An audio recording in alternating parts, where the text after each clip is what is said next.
Olá, eu chamo Maria Bragança e este é o Aqui Há Mães. Hoje trago um tema que é absolutamente transversal a todas as famílias em algum momento da vossa vida. As famosas birras. Como é que vamos lidar com as birras?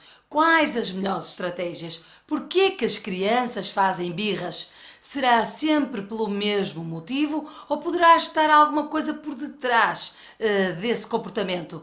Vamos compreender tudo direitinho. Prestem atenção do início ao final do vídeo, porque bem lá mais para a frente vamos ter as estratégias que melhor se adequam a cada situação, ok?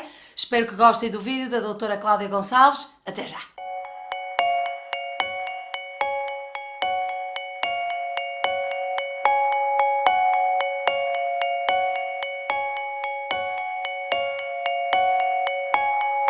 Hoje vamos falar das tão temíveis birras, aspecto que os pais nos questionam nas nossas consultas do nosso dia-a-dia da pediatria geral. Nós sabemos que as birras são consideradas uma fase normal do desenvolvimento da criança e caracterizam-se por acessos de cólera em resposta geralmente à contrariedade, à frustração. A criança vai precisando de mais ou menos conforto do adulto para conhecer os seus limites e saber lidar com a frustração de não ter tudo o que quer, no momento em que quer e como quer. Estas aquisições vão ser muito importantes e o confronto com os pais, o testar limites, vão-lhes criar aquisições importantes para o seu desenvolvimento pessoal e para a vida. As birras acontecem geralmente mais frequentemente entre os 18 e os 48 meses, sendo que há um pico grande de incidência entre os 2 e 3 anos, são até conhecida a idade dos 3 anos, é conhecida a idade do não, os 2 anos são os terríveis 2 anos. Quais são as manifestações da birra? Todas as mães que têm filhos sabem, e as que não têm também. São o choro, os gritos, o espernear, os pontapés, o atirar-se para o chão, o esticar-se, o rebolar-se, etc. Por vezes há crianças que se tornam inclusivamente agressivas, como bater, morder, atirar com objetos, partir objetos, pontapear portas, ou isto com os outros, ou até mesmo para consigo próprias, como bater com a cabeça no chão, bater com a cabeça na parede, e estas, com este requinte, conseguem manipular os pais e de que maneira, porque nenhum pai se sente confortável em ver um filho a bater com a cabeça numa porta e, portanto, a probabilidade deste pai ceder é muitíssimo maior.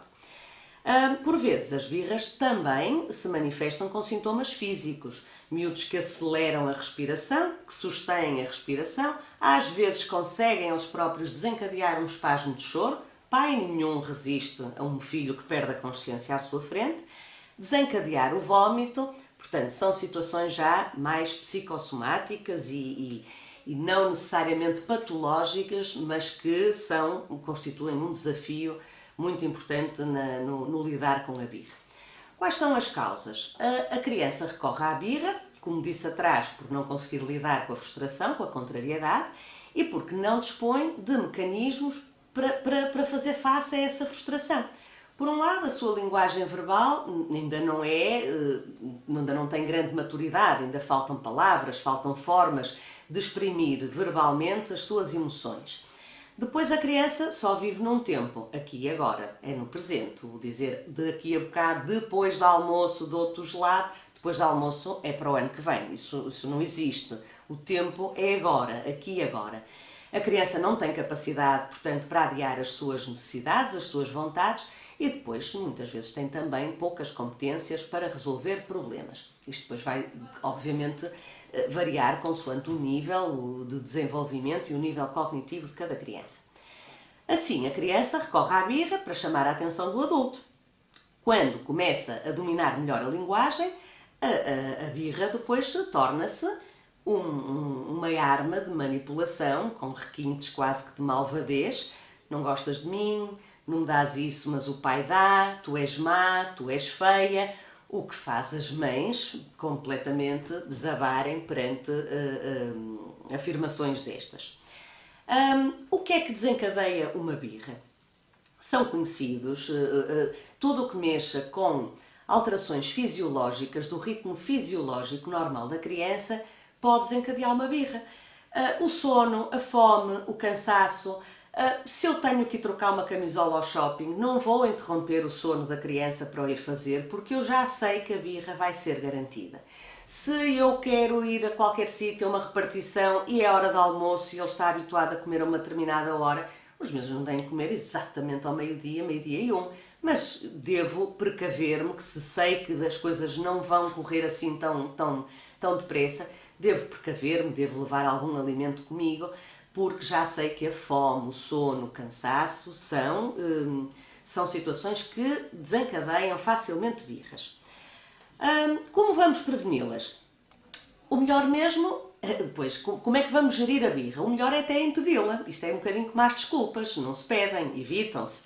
E sempre que conseguirmos gerir e evitar situações que levam à birra, por que não? Agora, não podemos evitar o nosso dia-a-dia na totalidade. Devemos, como disse atrás, respeitar os ritmos de sono da criança, as cestas, as refeições, etc.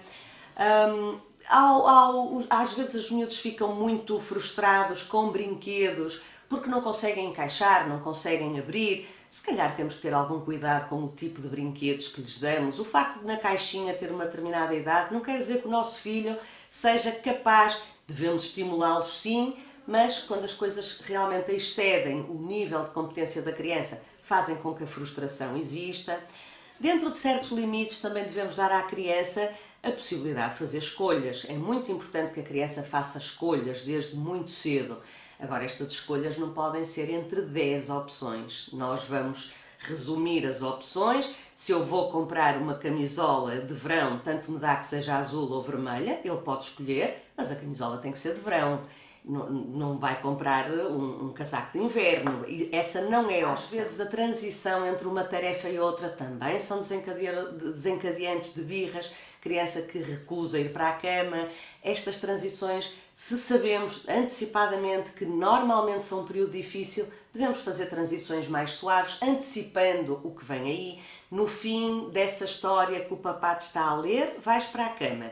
No fim desse episódio, que não deveriam estar a ver televisão, mas suponhamos que sim, quando acabar o episódio da Patrulha Pata, vais para a cama. Estabelecer-lhes limites para eles se irem conseguindo regular e conseguirem aceitar essa transição de atividades de uma forma mais fluida e mais regulada.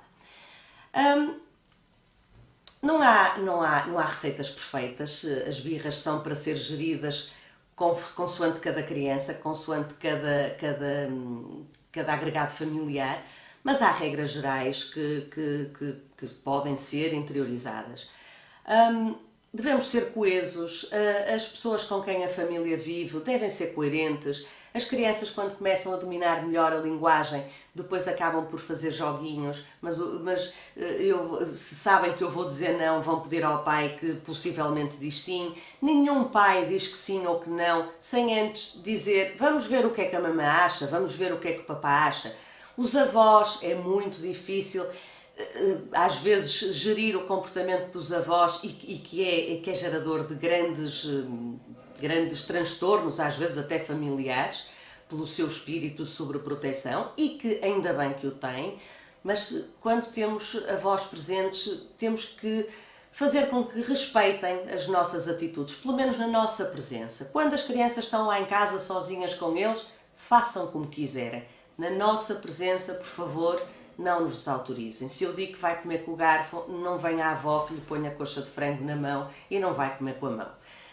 Porque não é importante o comer naquele momento, até pode ser um momento mais descontraído, mas é o desautorizar e é o abrir ali a porta para que da próxima vez a criança não acate a minha instrução, a minha regra, numa outra situação que possa eventualmente até ser mais importante. Quando a birra começa, o que é que acontece? Quase que não vale a pena entrarmos em razão com aquela criança, porque ela não ouve. Isto é como quando discutimos com o marido ou com a mulher. Se estamos a discutir, ninguém ouve o que o outro está a dizer. E se calhar estás coberto de razão, mas não estamos abertos a receber informação. A birra é a mesma coisa. temos que dar um bocadinho de espaço e tempo à criança e idealmente passa por, se possível, desviar-lhe a atenção para uma outra coisa qualquer execuível, não é? Eu quero ir ao carrinho do não sei quê, então anda cá, vais à motinha do não sei quantos, quer dizer, isso é trocar uma coisa pela outra. Às vezes conter um bocadinho a parte mais física, se ele está no supermercado a fazer uma birra espolinhado no chão, é pegar nele e sair do supermercado. É difícil ter uma atitude destas, mas quanto mais público, mais incapazes nós ficamos. E a criança, quanto mais público, mais se estica na birra. Portanto, se calhar tirarmos a criança dali, segurarmos nela, deixamos o carrinho e voltamos dali a um quarto de hora, certamente com uma criança bem mais regulada.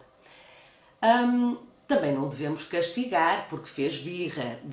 Se calhar, quando tudo falhou, o tentar ignorar. Ignorar com atenção. Eu não posso ignorar, sair daquela sala e ele ficar lá junto de uma mesa de vidro que eu tenho no centro dos sofás. Pode magoar-se.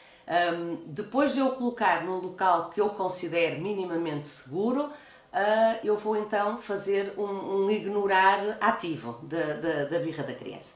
Normalmente elas têm um crescendo quando percebem que há consistência, que eu faço sempre da mesma maneira. Esta birra começa, efetivamente, eles começam a perceber que isto não vai a lado nenhum e mudam de estratégia e às vezes uma estratégia bem mais regulada, bem mais aceitável. Às vezes, quando tudo isto não resultou, depois às vezes também o castiguinho, que eu não gosto do castigo, mas às vezes faz sentido. Os psicólogos chamam a isto o time out e às vezes colocar a criança, atribuir-lhe uma consequência, não é bem um castigo, é uma consequência de alguma coisa que foi menos bem feita, 2 ou 3 minutos num local aborrecido. Costumamos dizer que o castiguinho da criança é de 1 minuto por cada ano de vida. Se ele tem 3 anos, se calhar vamos pô-lo ali num sítio aborrecido durante 3 minutos, mas não pode ser o quarto dele cheio de brinquedos. Também não pode ser o quarto escuro, porque também isso não tem assunto. Estar a ameaçar uma criança que vai para o quarto escuro rapidamente deixa de surtir efeito porque a criança percebe que não o vamos deixar fechado em quarto escuro nenhum, para além de não ser efetivamente uma estratégia adequada. Mas sim, fazê-lo refletir quando já está mais calmo, 2 ou 3 minutos, sobre a condição. Não vale a pena estarmos com muitas explicações. O comportamento já regulou e pronto, tentamos explicar-lhe o porquê que não lhe demos aquela bolacha ou aquele chupa-chupa ou o que quer que seja, mas só podemos fazer isto no momento em que ele está regulado. Durante a birra não há assuntos. Se estivermos num momento muito complicado da criança descontrolada, por exemplo, que se coloca aos pontapés às portas. Se estivermos num local público, sugiro que a retiramos de lá, como disse atrás. Se estivermos em casa, vamos ser assertivos, vamos dizer frases curtas, sucintas. Eu vou-me embora. Não vou ficar aqui a ver a tua birra. Quando estiveres bem, vem ter comigo. E tentamos retirar a atenção o máximo que conseguirmos daquela situação. Claro que nós não somos humanos e há dias em que toleramos mais, há dias que toleramos menos. Também temos que tentar ser relativamente consistentes e coerentes. Se eu hoje não o deixo empoleirar-se na cadeira, amanhã não vou deixar porque estou mais cansada. Se efetivamente aquilo põe em perigo a criança, o não tem que ser consistente e sempre. Não pode depender do meu estado de espírito. Mas quando é que a birra nos deve preocupar? Quando as birras aumentam em frequência, quando pusemos todas estas estratégias em prática e mesmo assim as birras são cada vez mais frequentes, mais duradouras, com uma intensidade maior, com cada vez mais dificuldade em controlá-las e principalmente quando os pais deixam de compreender o porquê da birra. Se eu não o deixo ir àquele baloiço, eu sei que a birra é porque ele queria ir e eu não deixei. Quando a birra começa a não ter uma razão muito óbvia, muito evidente, ou começa a ser despropositada, devemos preocupar-nos, devemos procurar, devemos informar o pediatra da nossa criança sobre isso. Quando a criança persistentemente se magoa os outros ou até destrói objetos. Claro que há a fase normal, as crianças dos 2, 3 anos, aparecem-nos mordidas em casa e depois é uma grande chatice porque a educadora não viu, não... Todas as crianças mordem, todas as crianças. Isto é uma forma de limitar território, é uma forma um bocadinho ancestral, primitiva, mas é mesmo assim, nós humanos somos primitivos antes de sermos mais evoluídos, e quando numa fase não verbal a criança recorre àquilo que tem, que é o empurrar, que é o morder. Quando isto se prolonga no tempo, quando a criança gera todas as suas frustrações desta forma, sempre muito agressiva, para si, para com os pais, para com os colegas, isto também deve ser alvo de uma orientação. E também, quando a birra, uma criança que não está no infantário e está com os avós, normalmente atendendo à sobreproteção, a que normalmente, porque há avós muito educadores, muito assertivos também, mas sabemos que estas crianças normalmente há uma condescendência um bocadinho maior. Esta criança entra na escolinha e normalmente estas birras desaparecem naquele contexto. E a educadora diz que ele não faz birras, diz que se senta à mesa e os pais querem ver as câmaras, querem ver os filmes, não precisam. 95% das situações são rigorosamente verdade. Estas crianças transformam-se num ambiente mais estruturado, mais rotinado, com regras mais firmes. O exemplo dos outros também ajuda, mas não se esqueçam que também há outros miúdos a fazer birras. Portanto, ali há bons exemplos e maus exemplos. Mas estas crianças geralmente cedem as birras porque também têm mais idade, portanto, a experiência vai ajudando estas crianças a melhor se regularem, e o ambiente mais estruturado também vai fazer com que estas birras naquele contexto não existam. Se assim não for, ao fim de 3, 4 meses de integração, as educadoras também referirem que estas birras também não cedem em contexto de infantário, também constituem um sinal de alarme e também devem referir isto ao vosso pediatra. Espero que mais uma vez tenham gostado do tema de hoje, que vos venha a ser útil, que consigam perceber se há uma birra banal ou se realmente deverão ir investigar um bocadinho mais sobre o determinado comportamento que o vosso filho possa estar a ter. Já sabem, este e outros vídeos semanalmente vão ser aqui postados, publicados, seja no Facebook, no Instagram ou no YouTube. Sigam-nos, procurem os vídeos que vão ficando para trás, porque há imensos temas que certamente são do vosso interesse. Para a próxima trago outro tema absolutamente imperdível, ok?